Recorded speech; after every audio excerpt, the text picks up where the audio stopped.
السلام علیکم ورحمۃ اللہ وبرکاتہ۔ الحمد للہ، الحمد للہ رب العالمین، والصلاة والسلام علی رسولہ الکریم، اشہد ان لا الہ الا اللہ وحدہ لا شریک لہ، واشہد ان محمدا عبدہ ورسولہ نبینا محمد صلی اللہ علیہ وسلم۔ رب اشرح لی صدری ویسر لی امری واحلل عقدۃ من لسانی یفقہوا قولی۔ ربنا زدنا علما، ربنا زدنا علما، ربنا زدنا علما۔ اللہم فقہنا فی الدین، اللہم فقہنا فی الدین، اللہم فقہنا فی الدین۔ السلام علیکم ورحمۃ اللہ وبرکاتہ۔ سب کو قرآن کلاس میں خوش آمدید۔ اللہ تبارک و تعالی ہمارے وقت قبول فرمائے۔ اعوذ باللہ من الشیطان الرجیم، بسم اللہ الرحمن الرحیم۔ قل من يرزقكم من السماء والأرض أم من يملك السمع والأبصار ومن يخرج الحي من الميت ويخرج الميت من الحي ومن يدبر الأمر فسيقولون الله فقل أفلا تتقون فذلكم الله ربكم الحق فماذا بعد الحق إلا الضلال فأنا تصرفون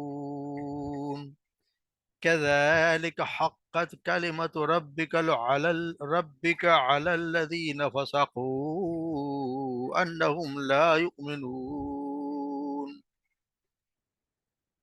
قل هل من شركائكم من يبدأ الخلق ثم يعيده قل الله يبدأ الخلق ثم يعيده فأنا تؤفكون قل هل من شركائكم من يهدي إلى الحق قل الله يهدي للحق فمن يهدي إلى الحق فحق أن يتبع من لا يهدي إلا أن يهدى فما لكم كيف تحكمون وما يتبع أكثرهم إلا ظنا إن الظن لا يغني من الحق شيئا إن الله عليم بما يفعلون صدق اللہ۔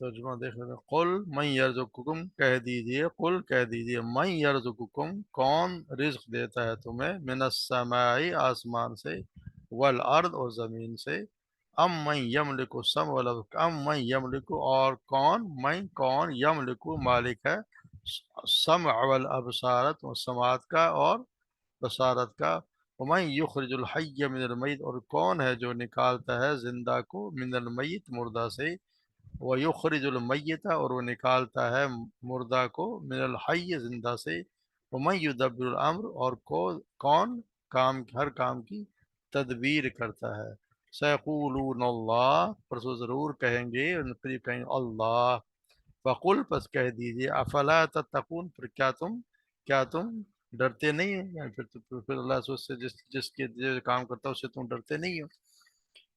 فَذَلِكُمُ اللَّهُ رَبُّكُمُ الْحَقُّ، بس یہ ہے تمہارا اللہ، ربکم، تمہارا رب، الحق، حق ہے، جو یہ اللہ ہے جو تمہارا حقیقی مالک ہے، یا رب ہے۔ فَمَاذَا بَعْدَ الْحَقِّ إِلَّا الضَّلَالُ، پھر کیا ہے جو بعد اس کے حق کے بعد سوائے گمراہی کے، ضلال، گمراہی کے۔ فَأَنَّا تُصْرَفُونَ، بس تم کہاں پھرائے جا رہے، تُصْرَفُونَ، تم کہاں پھرائے جا رہے ہو۔ كذلك حقت، اسی طرح حقت، کلمت ربک، حق ہو گیا ثابت، کلمت تیرے رب کا، تیرے رب کی بات، علی الذین، ان لوگوں پر، فساقوا انہم لا یؤمنون، اور جنہوں نے فساق، یعنی کہ ان لوگوں پر جنہوں نے نافرمانی کی تیرے رب کی، انہم لا یؤمنون، کہ وہ لا یؤمنون، جو ایمان نہیں لائیں گے۔ قل من شرکائکم، کہہ دیجئے کہ کون ہے